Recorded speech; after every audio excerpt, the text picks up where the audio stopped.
existence already includes non-existence. You could say being and non-being constitute existence. Just as we know physically, sound is constituted by sound silence in very rapid alternation. So being, non-being constitute existence. And existence is something of which you may say the game is worth the candle. If it weren't, it wouldn't be. It's like that. Some people try to say there is good and bad with small g and small b, and they together constitute good capital G. Or one might say that humanity is, and the good of humanity, is a curious combination of beneficence and rascality, of reason and passion. And if human beings didn't have those two sides, they would be less than human. Man is in a certain sense redeemed by his passions, redeemed by being something of a rascal. Because if he weren't, he would be like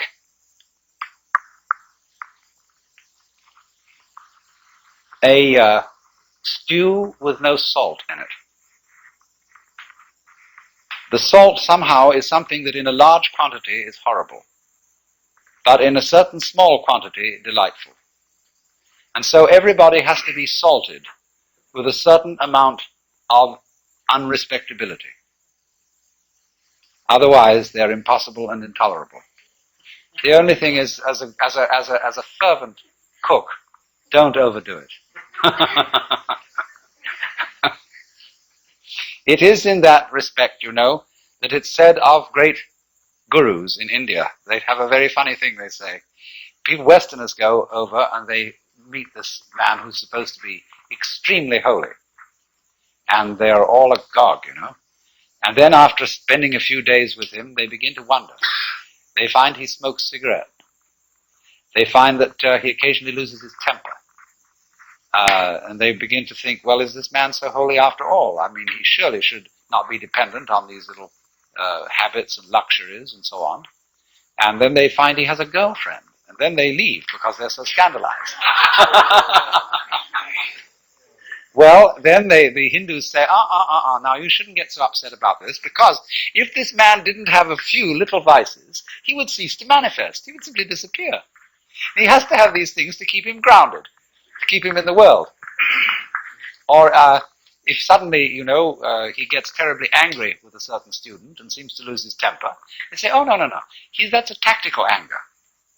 That he did on purpose to wake you up to something. It was for your own development and for your own good. He didn't really feel angry at all. Oh, dear.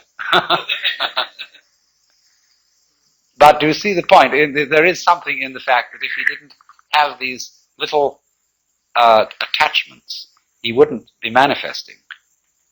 He'd simply disappear. There's something in that, only don't take it too piously. I think you get the point. So then, we now have to explore a very important aspect of the Joker as equivalent to Gurdjieff's sly man. You see, he points out the four ways: the monk, the fakir, the yogi, and the sly man. And all the first three ways are ways of great difficulty. They involve very, very strenuous discipline. And of course, as we get it through the books about Gurdjieff, the way of the sly man involves a discipline too. But I think there's more to be said about the way of the sly man than appears in any of those writings, because this is very closely connected with the whole approach of Taoism, the Chinese philosophy of Wu Wei, or non-aggression, and with what is called in Buddhism the middle way. When the Buddha first discussed the middle way, he put it like this. He said, To try and solve the problem of suffering by immersing yourself in pleasure only leads to a hangover.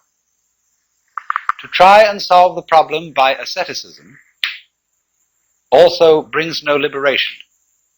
You merely get tied up in a kind of masochism where you say, I know I'm right just so long as I'm hurting.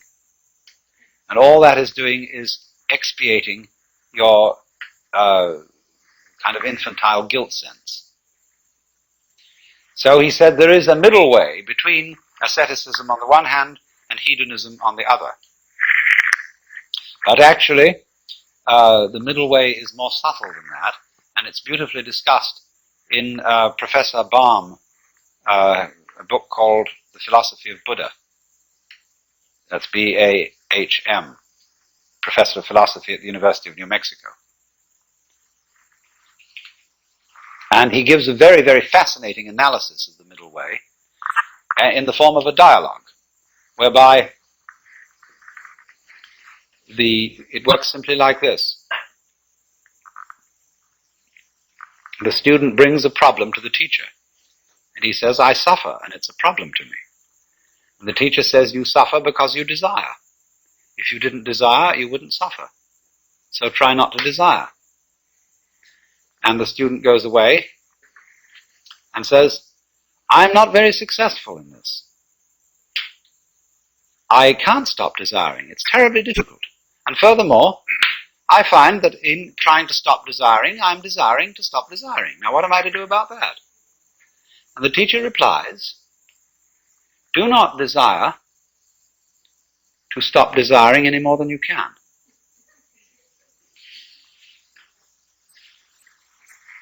So the student goes away and practices that. But he comes back to the teacher and said, I still find myself desiring excessively to stop desiring, and it doesn't work. So the teacher says, do not desire too much, not to desire, to stop desiring. Now do you see what's happening? Step by step, almost like Achilles approaching the tortoise, the student is being brought together with himself to the point where he catches up with his own inner being and can accept it completely. And that is, you see, the most difficult thing to do, to accept oneself completely. Because the moment you can do that, you have, in effect, done psychologically what is the equivalent of saying in philosophical or theological terms,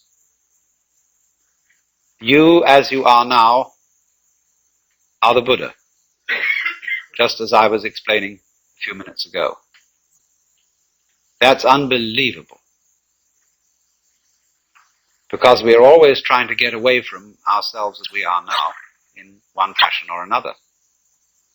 And it's only we will only stop doing that through a series of experiments in which we try resolutely to get away from ourselves as we are. So that is the middle way. But ordinarily, in these other ways, the way of the yogi, the fakir, and the monk, the individual makes a big thing out of the work of liberation,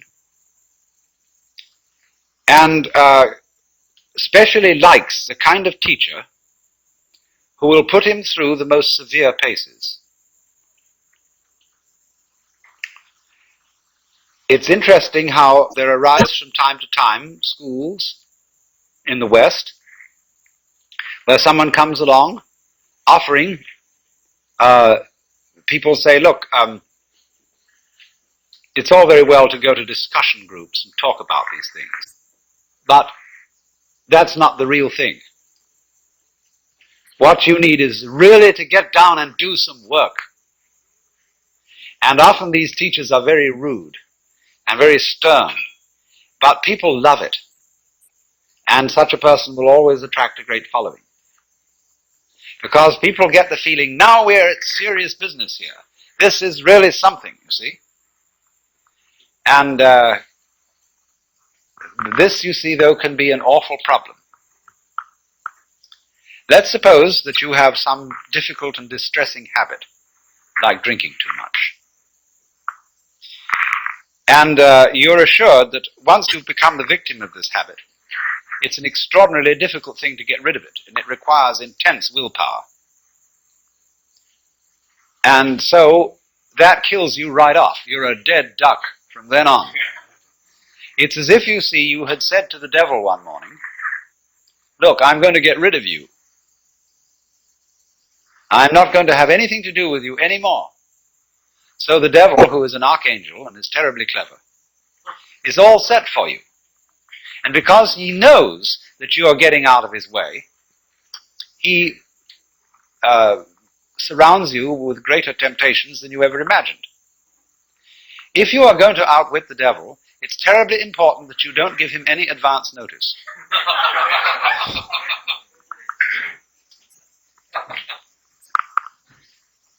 And this is where the work of the sly man comes in.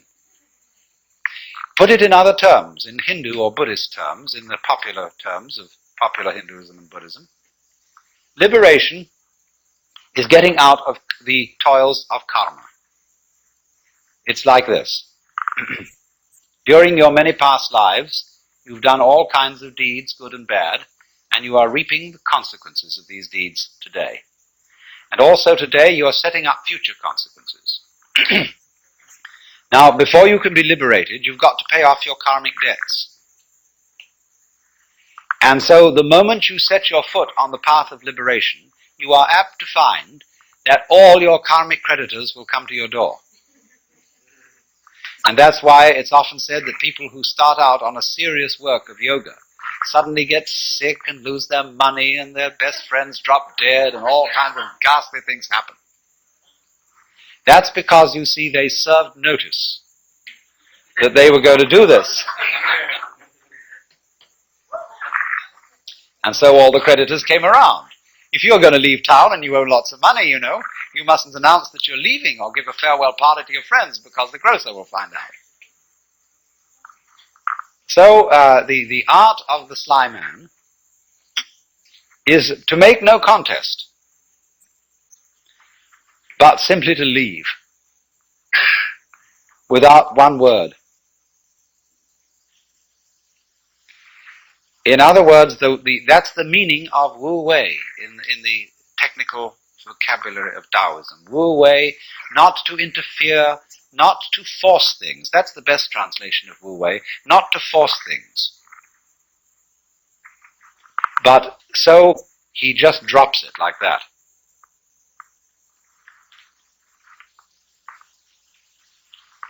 But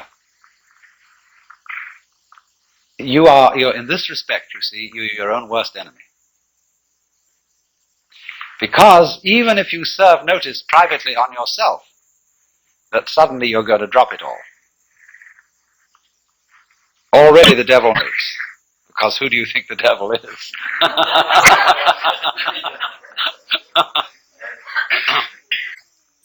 Now this lies behind the whole problem that is discussed in the book Zen and the Art of Archery. The necessity of letting go of the bowstring without first deciding to do so. Another way of putting it is that the decision to release the bowstring and the action of doing so must be simultaneous. Not to decide and then act, but to act, decide all at once. Now, why is this? If you are going to be an expert archer, you must shoot before you think, otherwise it'll be too late. You don't aim and then shoot. It's all one action. And this is true likewise of any sort of shooting, pistol shooting as well. That if you aim, if you decide and then fire, you're apt to do things like pulling the trigger instead of squeezing. All kinds of wrong things are done. And you're always a moment too late if you decide first. You have to act and decide simultaneously. So what does that do, you see? That puts up a very curious problem, which in its own turn becomes a bind. To try and act quickly enough so that you overtake the preliminary decision. To try not to decide first. And that is an impossible problem.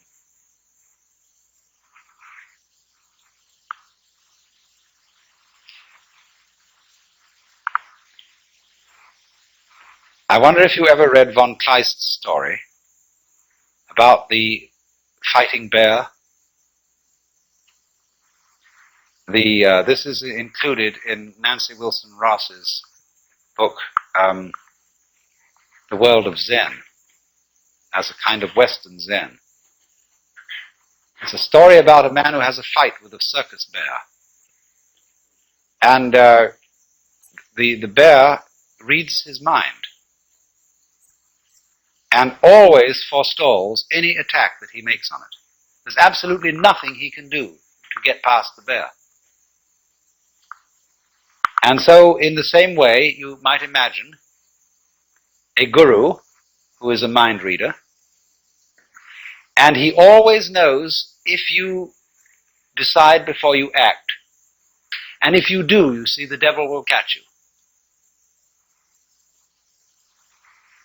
Instead, you see, of deciding that you won't be an alcoholic anymore, the only thing to do is not to drink, without any previous decision on this matter. But how can anyone do that, you see? That's the question. How can I decide not to decide? How can I announce that I won't make any announcement without making an announcement?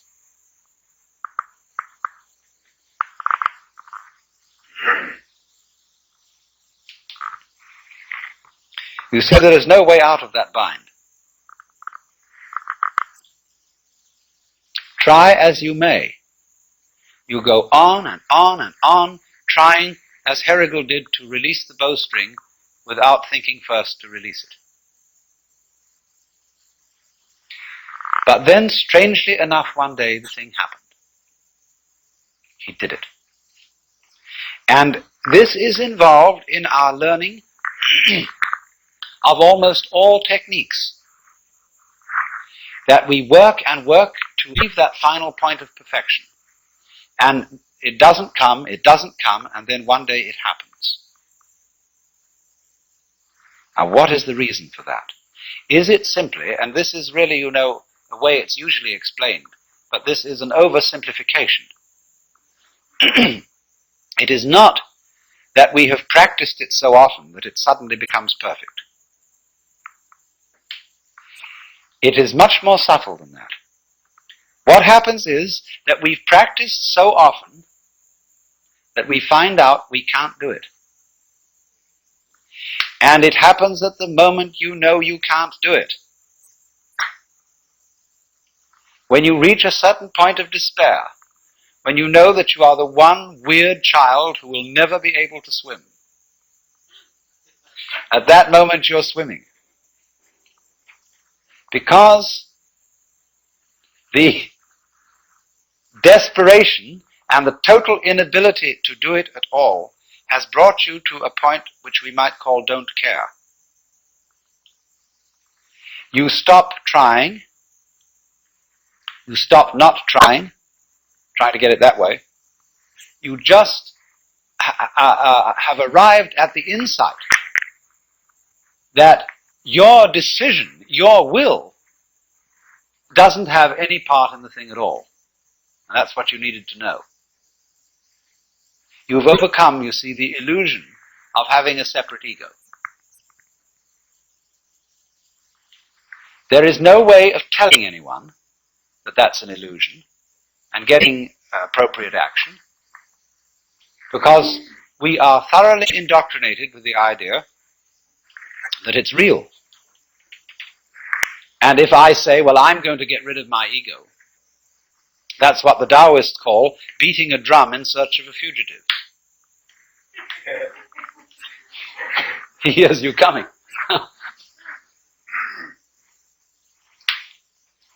So the ego,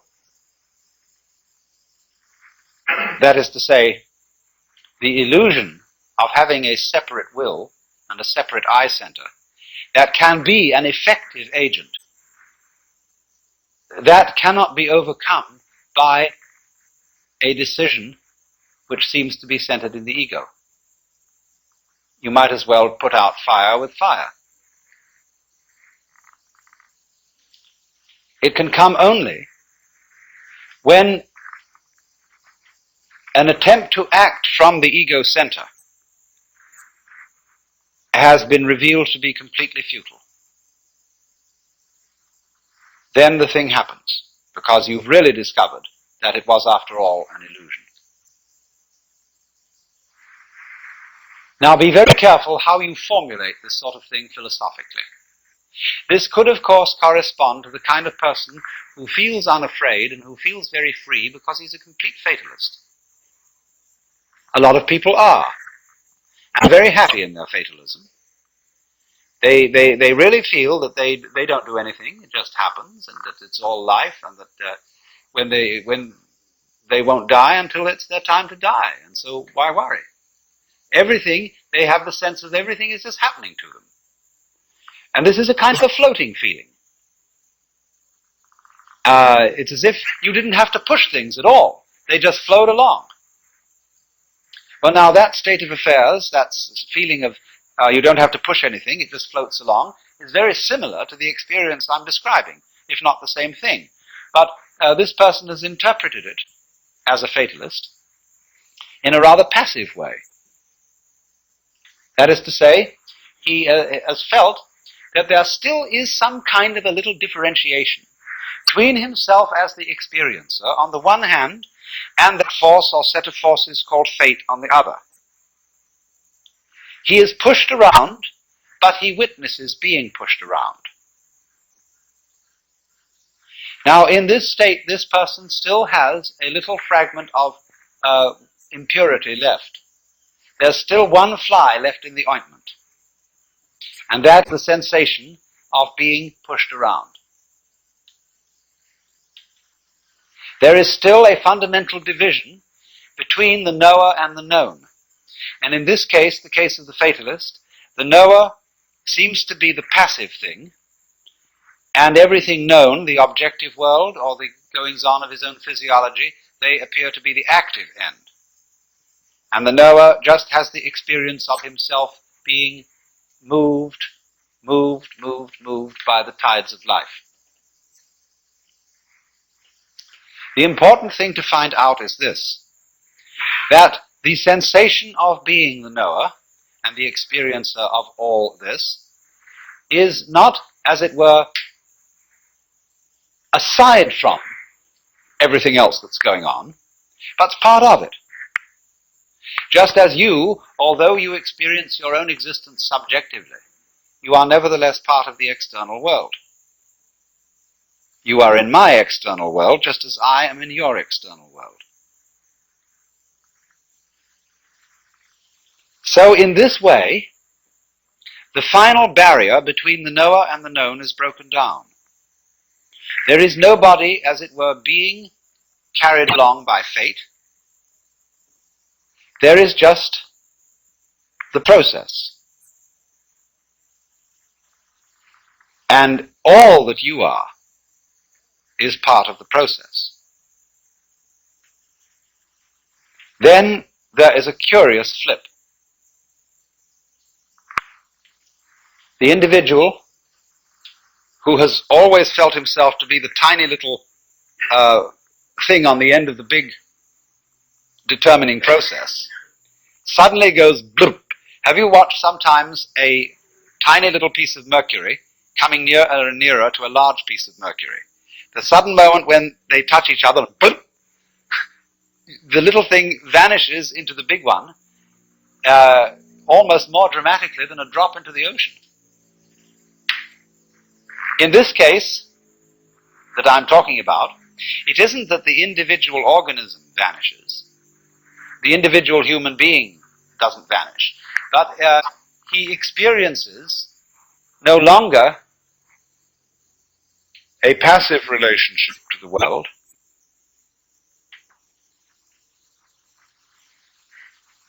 He simply sees that all that he is and all that he ever was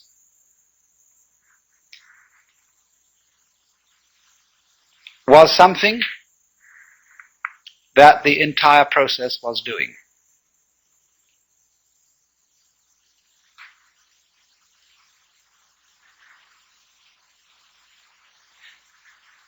At the time, in other words, when he felt himself to be separate, he sees that that is in a certain way just what he should have felt. Because that was what the process was doing in him, in exactly the same way that it was giving him brown or blue eyes or blonde or brunette hair.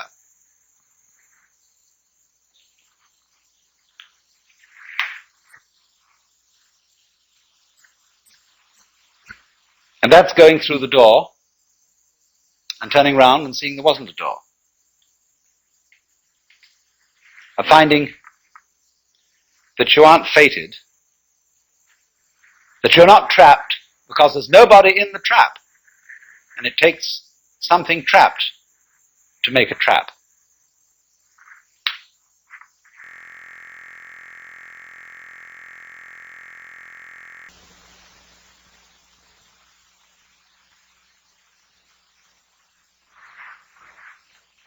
We'll begin by refreshing memories as to what went before.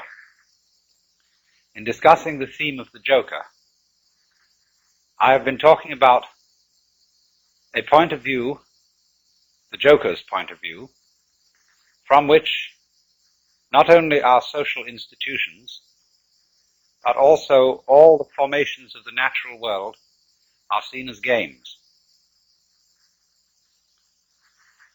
Be careful of the word game. It doesn't mean as trivialities, because when we say it's just a game, this often means it is just trivial. There can be important games, as when we play the piano or musical instruments. We are not necessarily doing something frivolous, but we are playing. And there is something in the nature of all play that is not serious, but at the same time may be sincere.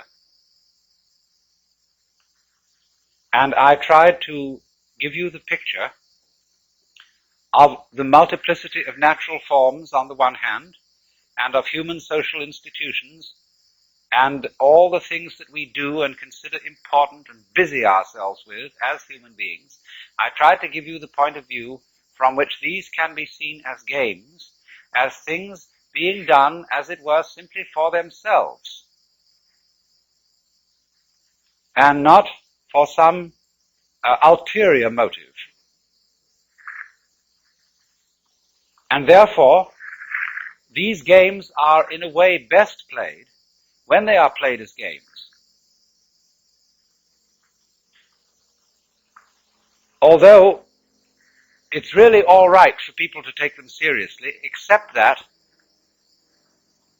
they are a little bit deprived. They're missing something.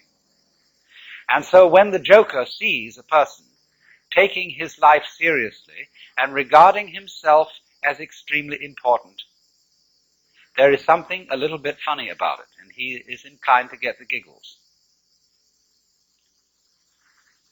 And it's all he knows, that the very intensity of seriousness with which the individuals concerned are taking these games will be a kind of foil for the subsequent bursting into laughter when he sees that it wasn't serious after all. You see that? You might say there are these classes of people. There are the very far out people and the very far in people. Now, ordinarily, we say someone's very far out when they are oddballs, when they are exceedingly unconventional. But I want you to turn the picture round and look as a conventional person. Look at a square as a person who's very far out. That is to say, he is so involved in the seriousness of the game he is playing that he is lost. He doesn't know where he started from, and he thinks he's there. But he's completely lost, because he is actually under the cover of his assurance, of his status, of his position in society. He's really a very anxious person. I said a lot yesterday about the way in which our society shows anxiety because it cannot permit the existence of people who don't belong. And it cannot really permit the criticism of laughter. It cannot permit the presence of the old-fashioned court jester. Because these people are so far out. They're so involved, and one from a certain standpoint, you see, from the Joker's standpoint, he doesn't condemn such people. He rather congratulates them on their heroism for getting so lost and involved. But to keep the far-out people from going quite insane, there have to be far-in people. And the far-in people are those who keep contact with the original goings-on behind the scenes. They are like the prompter in the theater, where there are the actors out on the stage, relying on their memories, etc., and they're supposed to get completely involved in the play. But there's a concealed prompter with the script in front of him. And he is the connection of the actor on the stage with the green room behind the stage. And you see in this dramatic analogy of the universe, the green room is the central point, the still point of the turning world. The green room is how God is when he's back home, not involved in all these games, and takes off the mask. See, on the Hindu theory that everybody is a mask of God. Like a wonderful line in one of Chesterton's poems. And now a great thing in the street seems any human nod, where move in strange democracy the million masks of God. The million masks of the Joker, because the Joker is the player, the trick player, who plays ultimately the great trick on himself. So really, there can be no resentment about this. Nobody to blame, nobody to turn around in the end and say, you bastard, you did this to me. Because it's always you who are ultimately responsible. So, this prompter, you see, keeps the actor on the stage in touch with the green room. And so there are certain people in the world who might be a kind of a priesthood sometimes, although priesthoods are apt to become corrupt and square, but a kind of people in the know. There always has to be somebody around in the know, so that, as it were, the wheel of society and of existence, the wheel of the squirrel cage, the wheel of the rat race, can have an axle firmly planted. And at the center then there have to be the far-in people. So this is the domain of jokers.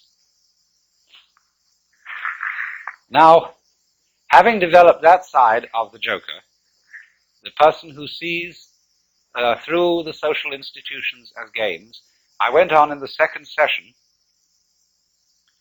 to discuss another aspect of the joker as the sly man, in comparison with the monk, the fakir, and the yogi, who undertake all those three, undertake in certain different ways disciplines which have the intent of releasing them from their karma.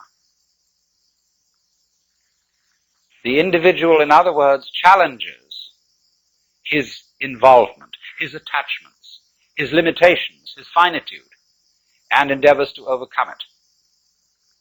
But in each of these three cases, the individual involved stirs up an immense opposition, because he serves notice upon the devil, or shall we say upon his karmic creditors, that he is about to leave town. And so all the creditors come rushing to the door. All his past sins catch up with him. And the devil lays his temptations in the way all the more thoroughly. So that the sly man is the one who, when he is going to leave town, does so instantaneously without any prior announcement. And so in this way there is, shall we say, a cunning manner of becoming a Buddha. And that is to become one instantly, without any preparation or warning whatsoever. This is why Zen is called the sudden school, and why Satori is a sudden awakening. Because it has to be done without the slightest warning. Now, but then I pointed out that the moment you have any idea about doing this, you've already ceased to be sudden. That is to say, the moment you seek for some spiritual attainment, which is becoming a Buddha, becoming awakened, becoming released, getting in there, you've already served notice upon your creditors. So that somehow or other, you find that you have to do it without intending to do it. And that is a double bind, which you impose upon yourself when you say, I must find a way of doing this spontaneously. That's the old basic double bind. You must be spontaneous. You are commanded, or you command yourself to do something which is acceptable only if it happens spontaneously.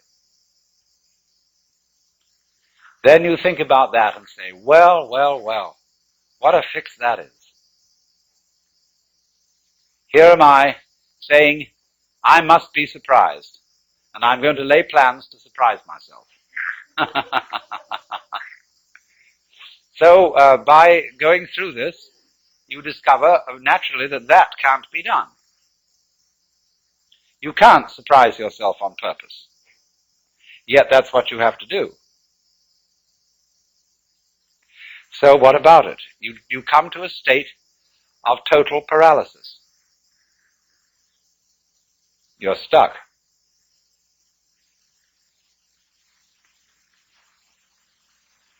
The one thing that is terribly important to be done can't be done. It has to happen. It really does if you're earnest about this. You want to get out of the trap. But you can't do anything about it, either actively or passively. But then as you begin to see what you are doing all the time, you notice a very odd fact, which is that you can't help being spontaneous.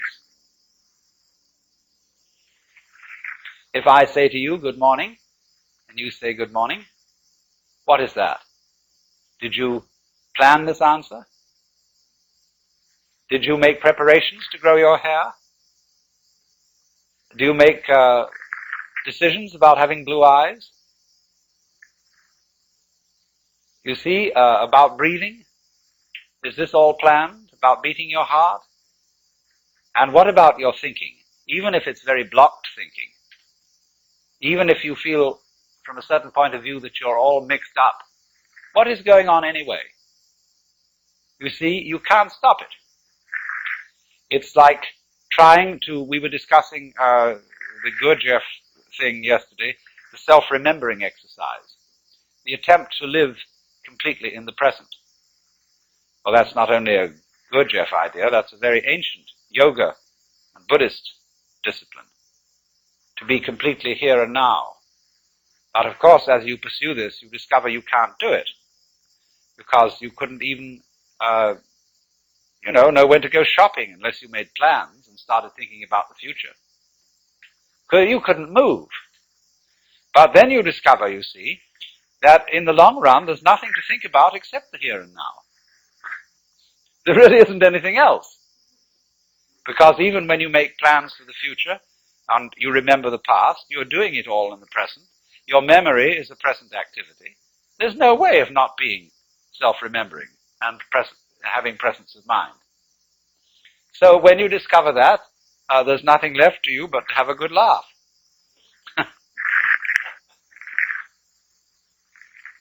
Well, now, I want to develop to a greater extent something I only touched on yesterday afternoon when we were discussing anxiety and laughter and the relationship between the two. I suggested that anxiety and laughter are really the same phenomenon, but seen from different points of view. As we all know, we can have shudders of horror and shudders of delight, tears of grief and tears of joy. And it's the same shudders and the same tears in either case, but they have a completely different meaning. Now, life is a matter of oscillation. Life is vibration. It's the whole time and all the way through. The question is, how are you going to interpret that? Is it tremble, tremble, tremble, or is it laugh, laugh, laugh? That's the great thing.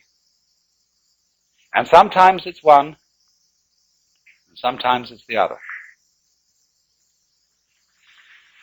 So that the whole thing of the Joker is he comes into being, as it were, at the point when the anxiety interpretation of the trembling becomes the laughing interpretation.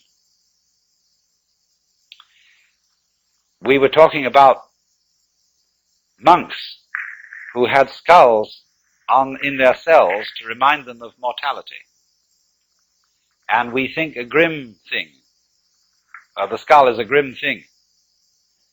But Chesterton had the poem about the skull. Chattering finch and waterfly are not merrier than I. Here among the flowers I lie, laughing everlastingly. No, I may not tell the best.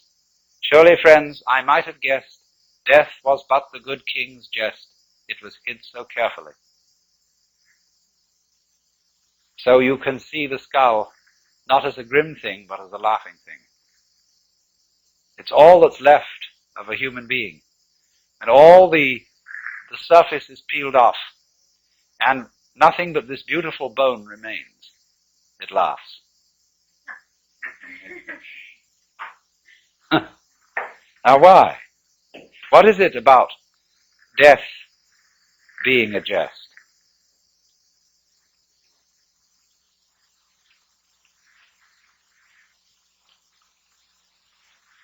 We discussed the problem of the zebra. You remember? Whether a zebra is a yellow horse with black stripes or a black horse with yellow stripes. And of course, you can see it either way. And you can argue till all is blue about which side is right. And let's suppose that a black horse is a horse of ill omen, even though striped with yellow, and a yellow horse a horse of joy and good omen, even though striped with black. This is our eternal problem. We are in the state of egocentric consciousness, firmly convinced that death is a threat.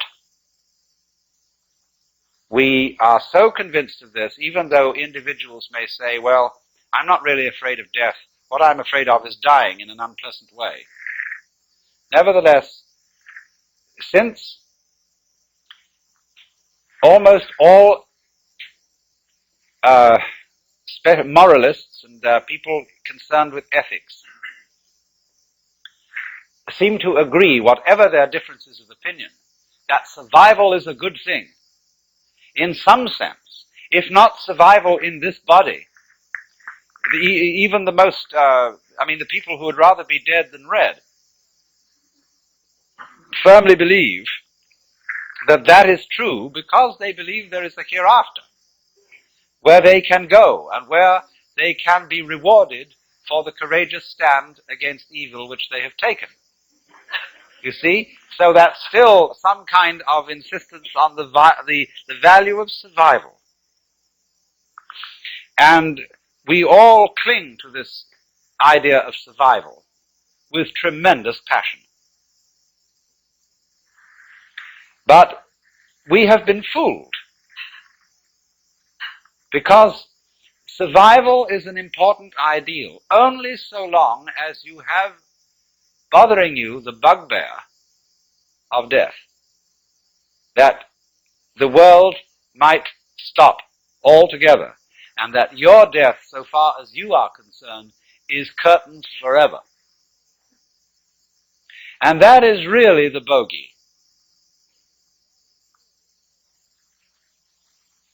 You see, that's all very well to rationalize and say, no, it's not death I'm afraid of, it's the pains of death. But if you think about it deeply, there are several stages in thinking about it deeply. The first stage is the real horrors of endless night, of the futility, of the whole conception that one's own life, or indeed the whole life of the cosmos, might be nothing but a flash, and beyond that, nothing. Nothing, nothing, in all directions.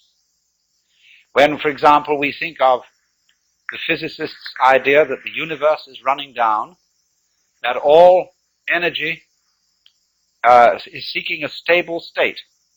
Supposing, for example, to give an illustration of what they mean, I have a jar of black pepper and a jar of salt, and I pour them together into another jar, and I can see the white salt and the black pepper fairly well delineated. Then I start shaking the jar, and slowly, slowly, slowly the black and the white disappear into a gray. That can never be sorted out again into black and white. In this sort of way, as things go on, the universe, they say, it tends to attain a stable state, to run down, run down, run down, until that's the end. And nobody knows how it could possibly start all over again. But I always say, and I feel it in a sort of funny, intuitive way, that what happened once can happen again.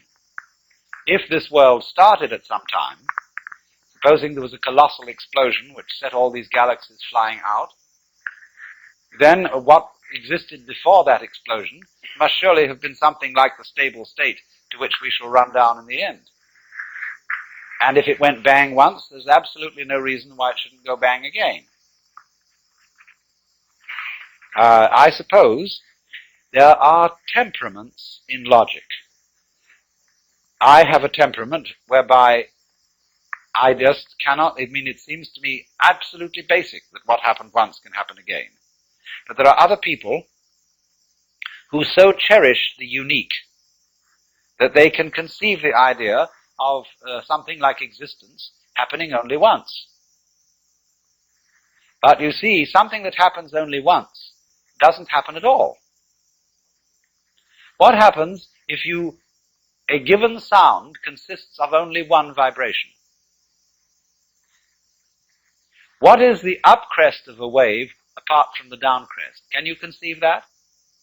That's the same koan as what is the sound of one hand.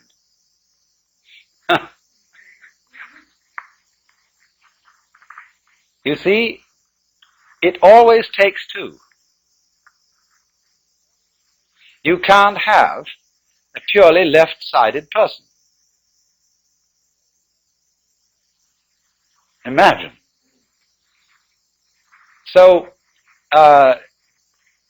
in this way, just as you can't have just one vibration, it's like saying the greatest strength of mind is to eat one peanut. And so it can hardly be done. So there isn't just one vibration and a dip but no da sort of thing. You have to have it do more. So in just the same way, when you magnify this principle, there isn't just one cosmos, or one big explosion that starts and stops. All stopping implies starting.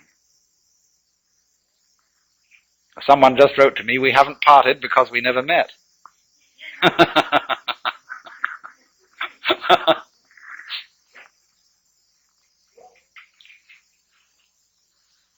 So the whole point of saying this is the realization that existence is eternal.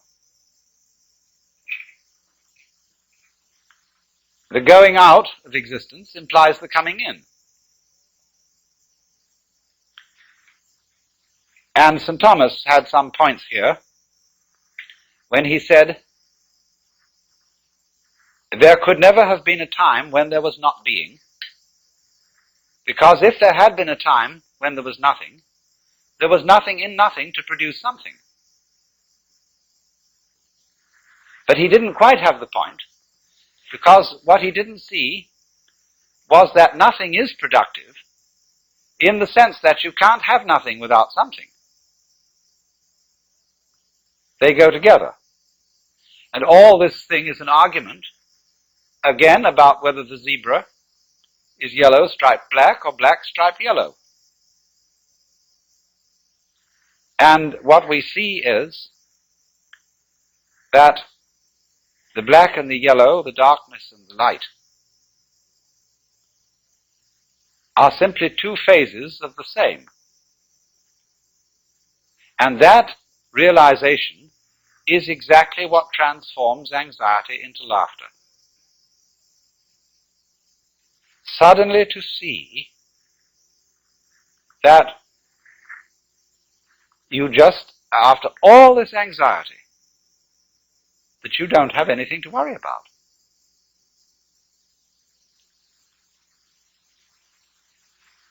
Now, that doesn't mean that there will not in our future lie some extremely painful experiences, or experiences that we would ordinarily interpret as horribly painful. We may all die of ghastly diseases, or of radiation burns, or of unimaginable things. But look here. I very briefly touched on pain yesterday and the way pain is interpreted.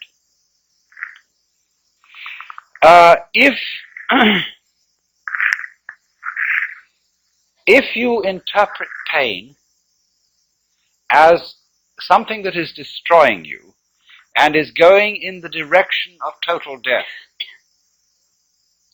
then it's very serious indeed. And it's perfectly terrifying. But I've been investigating experiences of people who have undergone torture. I don't know if anybody in this room has. It's always possible. But and then if so, you can correct me. But the worst part of torture is the beginning, when of course you're full of all your illusions and all your fears about black and white and the terror that black may win. But it's said that as torture proceeds, it slowly changes the state of mind of the victim to a kind of drunken, masochistic giving in to the torture, so that it becomes something that he cooperates with. And that if the torturer notices this, he knows he's through and has to kill him. So, in other words, there is a point at which pain becomes an experience without having a negative interpretation put upon it. Becomes, in other words, converted into ecstasy.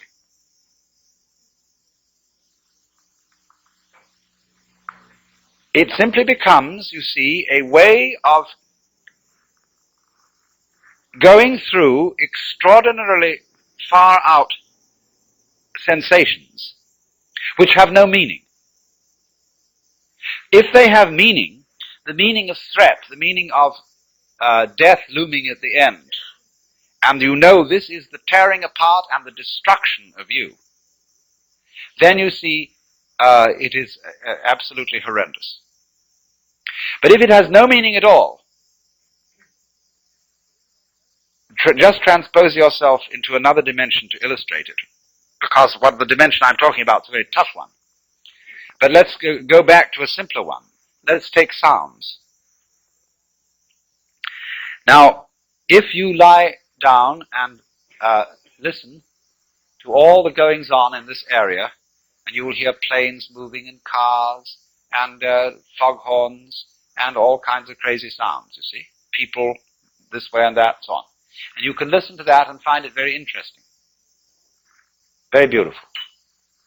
But if someone were to do what John Cage does, and put you in a concert hall with the expectation of hearing music, and by having a purely silent playing of the piano, compel you instead to listen to all the sounds going on around you, you would be shocked and feel that some kind of an avant-garde hoax had been perpetrated. You see, it depends on the set, on the way you approach the experience. Now, you can listen to sounds that are ordinarily considered unpleasant in a totally unprejudiced way. You can listen to discordant musical noises